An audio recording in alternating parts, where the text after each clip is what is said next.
From players like Douglas Brooks and Sederick Alexander to Daibo Johnson, Friday Night Tykes was littered with youth college football talent. So where exactly is every star from Friday Night Tykes now? Well, first up, we have to start with Myzel Miller, who was clearly the best player on the entire Friday Night Tykes football show. And following this, he would go on to attend Judson High School in Converse, Texas, where he didn't really do much as a running back, but became a pretty good defensive back. Sadly though, after the show, his growth kind of stopped as he only stood at 5'7", 160 pounds. And after just his sophomore season in high school, he was forced to step away from football due to injuries. He then decided to return to football in 2024, committing to play for Western New Mexico University, where in his freshman season he didn't do very much, only having one carry. And next up we have Esteban Gillery, whose dad was also a coach for the Outlaws. And Esteban was a great player on Friday Night Tykes and would end up attending Cornerstone Christian High School in San Antonio, Texas. And there he became a very good player, as he was ranked as a 2-star college football recruit and the 205th best overall safety. And following this, he committed to play for Army before flipping his commitment to Tyler Junior College. And he had a great season of JUCO football there, transferring to Murray State, where he was pretty solid last season, racking up 22 tackles, recently just transferring to Western Illinois. And then next up we have Latreveon McCutchin, the most hilarious player on Friday Night Tykes. And he was also a very good player for the Austin Steelers, and he would end up attending LBJ High School in Austin, Texas. And there he grew into a 6'2", 210-pound middle linebacker, being great, racking up 93 total tackles and 2 interceptions in his senior season. And this allowed him to become a 3-star recruit and the 1,084th best overall player in the 2023 recruiting class. And he had a bunch of Division I offers, but decided to commit to play for Houston to play alongside his brother, where he just finished up his second season having a breakout year with 2 sacks and 2 forced fumbles. And then following him, we have Colby Connell, who played for the Junior Broncos and constantly went viral for his mother being upset that he was a bench warmer. And following this, Colby Connell would go on to attend O'Connor High School in Helotes, Texas. And in high school there, he'd actually become a pretty good long snapper, as he was ranked as the 26th best long snapper in the entire country, with offers from schools such as Houston Christian, Lamar University, and Long Island University. After this though, Colby Connell ultimately decided to commit to play for Rice, where he got to play in one game in 2024 before entering the transfer portal and transferring to play for Yale next season. And next up we have Justice Hurt, who also went viral for his mother, as he was a dominant quarterback for the Texas Storm. And Justice Hurt was an extremely tough player on the show, and his mother thought that he was going to be the next quarterback at Nebraska. And following his time on Friday Night Tykes, he would go on to attend Taft High School in San Antonio, Texas. And in high school, Justice Hurt actually became a pretty good quarterback, throwing for 1,458 passing yards and 22 touchdowns and only 3 interceptions. And this allowed him to get an offer from Army, but he ultimately decided to commit to play for New Mexico Highlands before flipping his commitment to UTSA. And at UTSA, he'd be transformed to a wide receiver, where he got to play in one game last season. And following this, we have Lucas Coley, who was the best quarterback on Friday Night Tykes. And following his dominance for the San Antonio Outlaws, he would go on to attend Cornerstone Christian High School in San Antonio, Texas. And he became a very good quarterback there, which allowed him to become a 3-star recruit and the 707th best overall player in the 2021 recruiting class. And he'd offers from schools such as Cornell, Columbia, and Coastal Carolina, but ultimately decided to commit to play for Arkansas. Sadly though, Lucas Coley never played at Arkansas, transferring to play for Houston. Sadly though, he only completed 3 passes in his time at Houston, as he was mostly a backup quarterback there, transferring to play for Prairie View A&M in 2024. And in his one season there, he only threw for 108 passing yards and no touchdowns, but is now currently a quarterback trainer. And then following him, we have the Hurricane star player. We have Demir Scott, who was one of the most dominant running backs on the show for the Hurricanes. And Demir Scott was clearly one of the biggest and fastest players on the show, and following this, he would go on to attend Westfield High School in Houston, Texas. However, his growth kind of seemed to stop, as he only stood at 5'10", 200 pounds, but was extremely athletic, running a 4.5 40-yard dash. And he also became a very good running back in high school, with over 1,600 rushing yards and 9.3 yards per carry. And this allowed him to get Division I offers from schools such as Houston Baptist University and Houston. However, Demir Scott never went on to play college football. And next up, we have Dalton Brooks, the younger brother of Douglas Brooks, who was a dominant player for the Yoakum Outlaws. And Dalton Brooks was clearly one of the fastest and most athletic players on Friday Night Tykes, and following this, he would go on to attend Shiner High School in Shiner, Texas. And there he became an extremely good cornerback and was also very athletic, as he ran an 11.2 100-meter dash at a 370-pound squat and a 32-inch vertical, which ultimately allowed him to become a 4-star recruit and the 93rd best overall player in the 2023 recruiting class. And he had Division I offers from schools such as Georgia, Auburn, and Arkansas, but ultimately decided to commit to play for Texas A&M. And he immediately played there in his true freshman season and just had a great sophomore year with 38 solo tackles, an interception, and 2 pass deflections. And then following him, we moved to the Outlaws quarterback, Daibo Johnson, who was one of the most dominant quarterbacks on the show, as he was an extremely good dual-threat player, as he carried the Outlaws on season 2 of Friday Night Tykes. And just listen to what Coach Taylor says to him.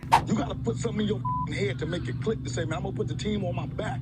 And following this, Raisisi Daibo Johnson would go on to attend Clements High School in Schertz, Texas. However, he didn't play quarterback there, as he actually transitioned to a wide receiver and was dominant immediately. Despite this though, he was a 0-star college football recruit, committing to play for Blinn College, where he never recorded a single statistic there. And next up, we have Andrew Mukuba, one of the most dominant defenders on the show for the Austin Steelers. And following his time on Friday Night Tykes, he would go on to attend LBJ Early College High School in Austin, Texas. And he became a great defender there, as in his senior season, he racked up 45 tackles and 4 interceptions, which allowed him to become a 4-star 4-star recruit and the 167th best overall player in the 2021 recruiting class. And he'd offer some schools such as Auburn, Arkansas, and Arizona, but ultimately decided to commit to play for Clemson. And he immediately started and was great in his 3 years with Clemson, being named a third-team All-ACC selection and a freshman All-American. After this, though, he entered the transfer portal as a 4-star, transferring to play for Texas, where he had a dominant senior season there with 5 interceptions. And this ultimately allowed him to be picked in the second round of the 2025 NFL Draft by the Eagles. And then following him, we moved to the Predators star player, McClain, who was a walking highlight reel. And he had an insane mixtape and was clearly one of the best running backs on Friday Night Tykes for the Predators. And following this, he would go on to attend Lake Nona High School in Orlando, Florida, where he stood at 5 feet 8, 150 pounds. And Jerion would play both receiver and corner there and was pretty good at both. As in his senior season, he racked up 203 receiving yards while also adding 34 tackles and 2 interceptions. Sadly, despite his amazing track speed and elite athleticism, he never went on to play college football and is now currently a commercial service technician. And following him, we have Kaden Basenko, the star quarterback for the Outlaws. And he was also one of the best quarterbacks on this show as he played for the Outlaws, helping them to win a championship. And following this, he would go on to attend East Central High School in San Antonio, Texas, where he played alongside Tadion Lott. And Kaden would go to play quarterback there, but wasn't very big, standing at 5 feet 10, 185 pounds, but he didn't let this stop him, as he threw for 2,329 passing yards and 26 touchdowns, only 9 interceptions, while also being an extremely good dual threat player. Despite this, though, he was a 0-star college football recruit with no Division I college football offers, so he decided to attend Texas Lutheran University. And he redshirted there before becoming the starting quarterback for the last 2 seasons and just threw for 1,926 passing yards and 10 touchdowns. We have another one of the best quarterbacks, Daibo Norzo, who was a dominant player for the Junior Broncos. And Daibo was one of the best quarterbacks on the show for the Broncos, but following that, he transferred to play for the Outlaws, where he's mostly a backup quarterback. And then following that, he would go on to attend Cornerstone Christian High School in San Antonio, Texas, where he also became a pretty solid quarterback, as he stood at 6 feet 180 pounds, and in his senior season he played in 8 games, throwing 17 touchdowns and over 1,500 passing yards as he led them winning a state championship. Despite this, though, he was a 0-star college football recruit with no Division I college football offer, so he decided to attend Crown College. And in Diego's 2 years of college football at Crown College, he was pretty solid there, throwing for over 4,000 passing yards and 26 touchdowns as he transferred to East Texas Baptist University, where he only threw for 87 yards last season. And following him, we have Johnny Bones, who was the biggest and strongest player on Friday Night Tykes for Judson. And after his dominance on Friday Night Tykes with the Judson Junior Rockets, he would go into attend Judson High School in Converse, Texas. And there he became a pretty good defensive lineman, racking up 4.5 sacks and 49 total tackles, which allowed him to become a 4-star recruit and the 209th best overall player. And he'd offer some schools such as LSU, Houston, and Texas A&M, but decided to commit to play for Oregon. And he actually had to play in his true freshman season with the Ducks, racking up 2 tackles before entering the portal as a 3-star transfer and the 299th best overall player. So Johnny Bones decided to transfer to UTSA in 2024, where he sadly didn't get to play at all, but is expected to have a huge role next season. Well, there is exactly what happened to every youth Friday Night Tykes college football superstar. And not many of you guys are subscribed, so if you enjoyed the video, make sure to subscribe and also comment down below what videos you want to see next.